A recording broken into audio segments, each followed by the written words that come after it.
바이든 행정부가 웬일인지 모르겠는데 지금 3,000명의 주 방위군을 국경 지역에 배치하겠다. 특히 남서부 지역에 배치하겠다. 이런 이제 이야기가 나왔습니다. 크리스틴 노엠 사우스다코타 주지사가 미국과 멕시코 국경에 주 방위군을 추가로 파견하겠다라는 보도가 나왔는데 이 추가 파견이 지난번에 저희가 보도해드린 내용 보면은 50명의 주 방위군을 이 남부 국경 아주 가장 위험하다라고 이야기가 되고 있는 델리오 지역에 이제 파견을 하겠다라는 얘기가 나왔었죠. 그 비용을 민간인이 냈다.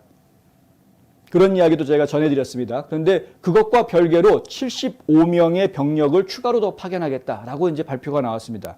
그래서 어떻게 된 것인가 봤더니 이 크리스틴 노엠 주지사 사무실에서 나온 내용, 보도자료 내용은 뭐냐 하면은 연방정부의 요청을 받았기 때문에 우리가 추가로 파견을 하게 된 것이다.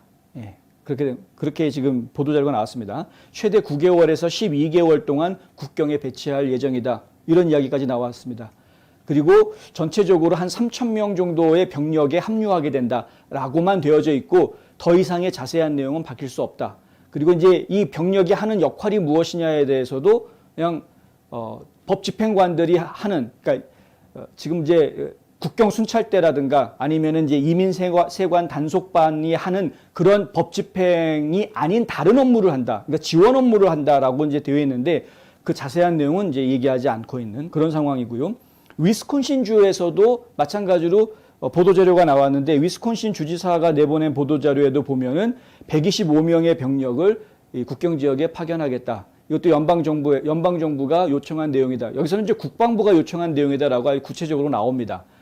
실제로 국방부에서 지난 6일 국방부 대변인이 발표한 내용에는 어떤 내용이 있었냐 하면은 약 3,000명의 주 방위군들이 이 연방 임무에 참여하게 될 것이다 라는 이야기가 나왔습니다.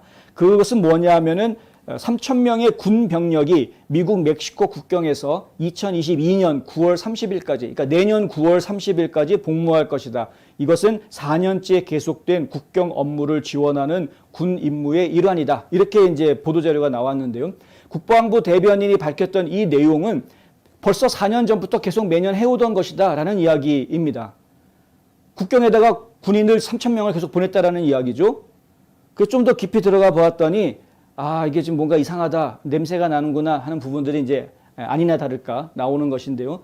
이게 연방의회에 통과된 국방 예산에 포함이 돼 있다고 합니다. 국방 예산에는 3,800명의 병력을 파견할 수 있는 예산이 포함되어 있다고 합니다. 현재 3,800명의 군 병력이 국경 지역에 나가 있다라는 이제 통계도 나와 있고요.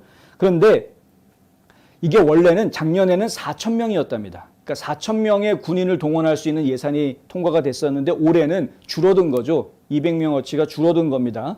그나마 지금 연방 국방부에서 이야기한 것은 3,000명을 보내겠다. 근데 확 줄인 겁니다. 원래는 3,800명을 보낼 예산이 있는데 잡혀져 있는데 3,000명을 보내겠다라고 이제 숫자를 줄인 것이고요. 보내는 지역도 남서부 국경 지역으로 보내겠다. 과연 이 남서부 국경 지역이 어디서부터 어디까지인지가 상당히 모호합니다. 그러니까 예를 들면은 가장 위험한 지역이라고 이야기하고 있는 델 리오그란데 지역 쪽에 과연 지금 병력을 얼마나 파견할 것인가, 그 부분은 지금 정확하게 알 수가 없는 상황이고요. 그나마 사람들을 직접 체포한다거나 이게 불법으로 넘어오는 이민자들을 체포한다거나 하는 법 집행에는 관여하지 않는다. 법 집행에 관여하지 않고 그냥 지원 업무만 한다. 근데 그 도대체 지원 업무가 뭐냐? 그건 잘 모르겠다.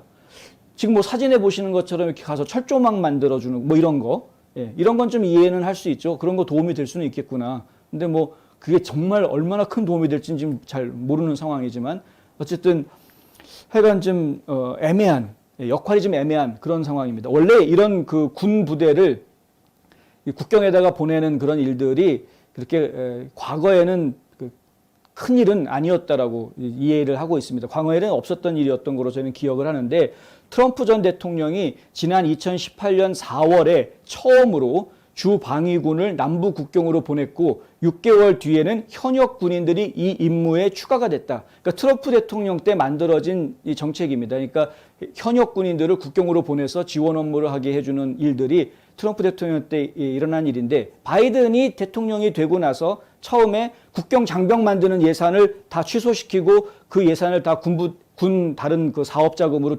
돌려놓는 그런 것은 했는데 군인들을 파견하는 이것은 이미 국방 예산에 포함이 돼서 통과된 것이었기 때문에 건드리지 못하고 있는 것이죠. 그래서 어쨌든 군인들이 가게 된 것이고, 그런데 이 군인들의 숫자는 작년보다는 적은 숫자가 동원이 되는 것이고, 그리고 이 배치되는 지역이라든가 맡은 임무도 상당히 좀 수상하다.